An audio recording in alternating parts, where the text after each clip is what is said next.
city-state was officially created in 1982. That city-state is called the District of Columbia and is located on 10 square miles of land in the heart of Washington.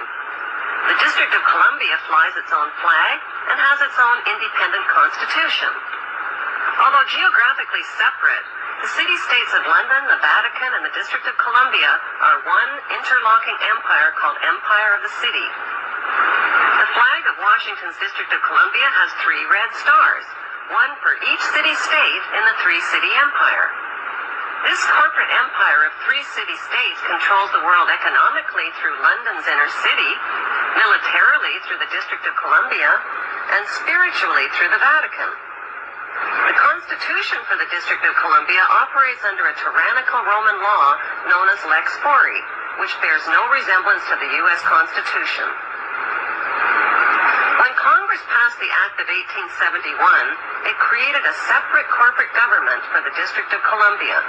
This treasonous act allowed the District of Columbia to operate as a corporation outside the original Constitution of the United States and outside of the best interests of American citizens. Sobering study of the signed treaties and charters between Britain and the United States exposes a shocking truth. The United States has always been, and still is, a British Crown colony. King James I was famous not for just changing the Bible into the King James Version, but for signing the First Charter of Virginia in 1606. That charter granted America's British forefathers a license to settle and colonize America. The charter also guaranteed that future kings and queens of England would have sovereign authority over all the citizens and colonized land in America, stolen from the Indians. After America declared its independence from Great Britain, the Treaty of 1783 was signed. That treaty specifically identifies the King of England as the Prince of the United States and contradicts the belief that America won the War of Independence. Although King George III of England gave up most of his claims over his American colonies, he kept his right to continue receiving payment for his business venture of colonizing America. If America had really won the War of Independence, they would never have agreed to pay debts and reparations to the King of England. When Congress passed the 13th Amendment to the Constitution, the U.S. President was made subservient to the King of England. The 13th Amendment is called the Title of Nobility Amendment and forbids U.S. presidents and their officials from using royal titles like King or Prince or Baron. For some mysterious reason, the 13th Amendment, which was ratified in 1810, no longer appears on current copies of the Constitution. America's blood-soaked War of Independence against the British bankrupted America and turned its citizens into permanent debt slaves of the King. In the War of 1812, the British torched and burned to the ground the White House and all U.S. government buildings and destroyed ratification records of the U.S. Constitution. 1 century later, a corrupt U.S. Congress committed the biggest theft in world history.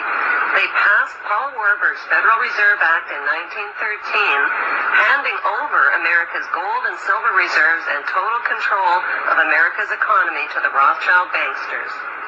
Most Americans still believe that the Fed or Federal Reserve is the government. It is not. The Fed is a privately owned banking system whose majority Class A shareholders are the Rothschilds, Warburgs, Kuhn and Loeb, J.P. Morgan, Rockefeller, Israel Seif, and the Lehman Brothers. This private banking cartel is the Fed and is never audited and never pays taxes. They print and design America's money, which displays their symbols of an Egyptian pyramid, a Masonic all-seeing eye, and the words "In God We Trust." Who exactly is the God they trust? They also collect American taxpayers' money through the IRS. Then they loan it back again with interest to pay for roads, bridges, and other public. Most U.S. citizens believe that the United States is a country and that the president is the most powerful man on earth. The United States is not a country. It is a corporation, and the president is president of the corporation of the United States. He and his elected officials work for the corporation, not for the American people. Since the United States is a corporation, who owns the corporation of the United States? Like Canada and Australia, whose leaders are prime ministers of the Queen, and whose land is called Crown Land, the United States is just another crown colony. Crown colonies are controlled by the empire of 3 city-states. At the center of each city-state is a towering, phallic-shaped stone monument called an obelisk that points skyward. In D.C. city-state, the obelisk, known as the Washington Monument, was dedicated to Freemason George Washington by the Freemason Grand Lodge of the District of Columbia. The Secretive Brotherhood of Freemasons laid the Washington obelisk's cornerstone in 1848 and contributed 22 Masonic memorial stones. 250 Masonic lodges financed the Washington Monument obelisk, including the Knights Templar Masonic Order.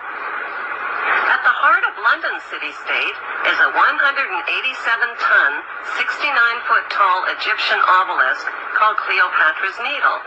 It was transported from Egypt and erected on the banks of the River Thames. In Vatican City, another Egyptian obelisk towers high above St. Peter's Square.